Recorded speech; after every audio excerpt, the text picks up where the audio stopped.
Okay, so we've opened up the model, and I'm going to show you the display of the input for the first element, 10 to 20. And you might have noticed these chevrons in different sections. These allow you to tear out just that little group.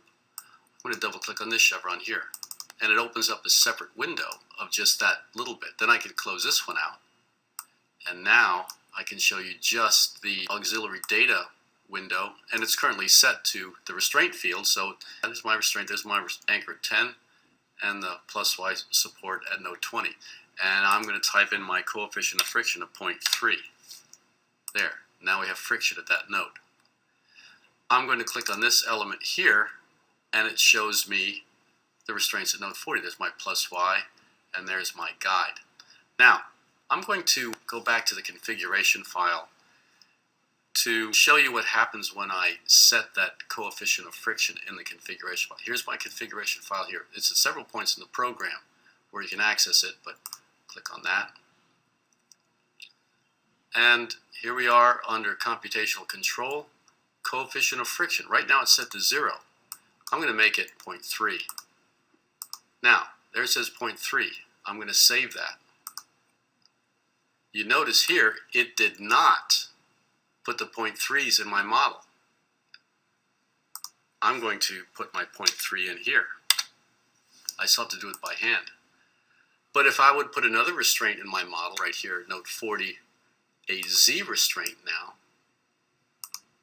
it automatically put in the coefficient of friction. So for new restraints, it drops it in. For existing restraints, you'd have to put them in by hand.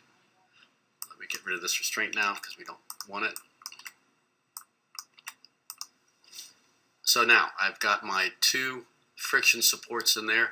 Let's take another look at that input. I'm going to open up a list of all the restraints in this model. I'll say Edit, List, Restraints, and I'll stack it with my classic input. So there's the plus Y at node 20, coefficient of 0.3, plus Y at 40, coefficient of 0.3.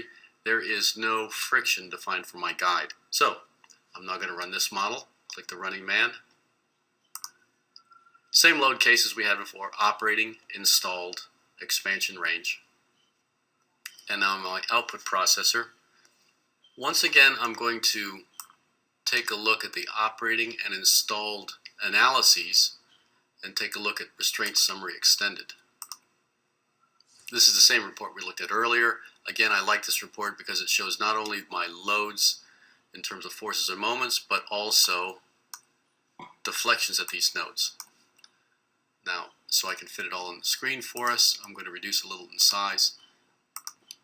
And there's my report. Again, 10 and 60 are anchors, 20 and 40 are my 2 action points.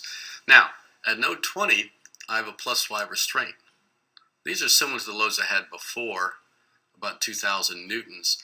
But look at the first load case, 496 in the X, 280 in the Z. I would claim then, and you can prove it, square some of the squares of the Fx and Fz is 30% of the normal load. The coefficient of friction is 0.3 times the normal load. So this vector is 0.3 of that value. I can come over here to look at my deflections, dx, dy, dz. Well, it doesn't move in the y direction because it's resting, but it's moving in the x and z directions. And if I look at these numbers, 12 to 6.7, pretty much 2 to 1, x to z, that's the same vector direction I get here on my friction terms, basically 2 to 1. And I think if you go through the math, that this vector xz is the same as this vector. Again, in our iteration routine, it must be within 15 degrees of that value. Now when you look at the installed position, we have a higher load on the Y support at node 20, but look at how small the friction load is. That's because the pipe doesn't want to move. Under dead weight, there's very little load in the X and Z direction, and it takes me only about 10 newtons to lock it down. There is no deflection. So again, friction doesn't push the pipe, friction prevents the pipe from moving. So in this case, we probably have a double-acting two restraints in the model holding the pipe down in that position. In this case, we just have the force applied for the operating case.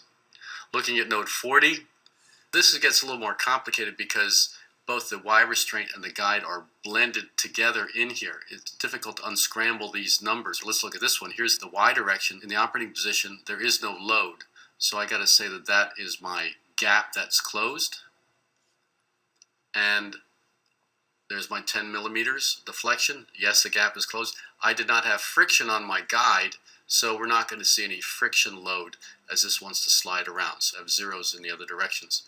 In the installed position, the Y support is active. The guide is not closed. So this is a friction term, and that's just not allowing the pipe to move at all. Let's take a look at this node 40 again in the individual reports for the sustained case. Well, let's operating sustained restraints. And here we'll see the load cases independent of one another. So here's the operating case. Here's the rigid Y restraint where we lift off. And there's the guide. So now they're separated in separate lines. And in the installed position,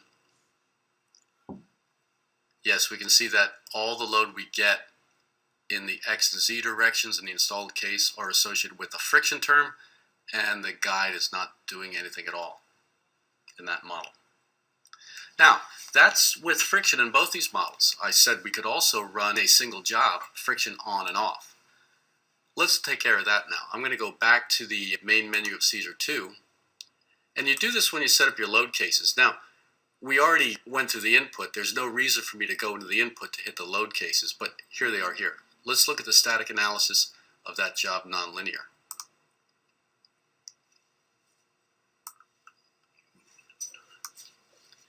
Okay, here we have operating installed expansion range. What we will do is take advantage of load case options. Friction multiplier. That multiplier is 1. This is a multiplier times the coefficient of friction that is defined in the input. If the multiplier is 1, you get the full coefficient of friction. If it equals 0, you get no friction. We're going to run the operating case with and without friction. So I click on load case 1. So my cursor is pointing to L1. It's going to add a line below that.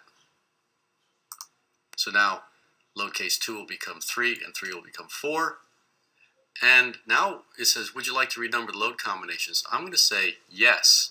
And watch what happens to this combination. It now says 1 minus 3. I still want to have the operating case matching the installed case in calculating the expansion stress range. So I'll let the friction be on those two cases. And this case, the new one I'm going to put in here, I'll just drag and drop these terms, W, T1, P1. I'm going to call that another operating case. And now when I go to load case options, I can come in here and say friction multiplier for number 2 is 0. And to make that a little more clear, I'm going to change the load case name. I'll just call it no friction. So I'll click the running man, and on our next session we'll take a look at the results from this.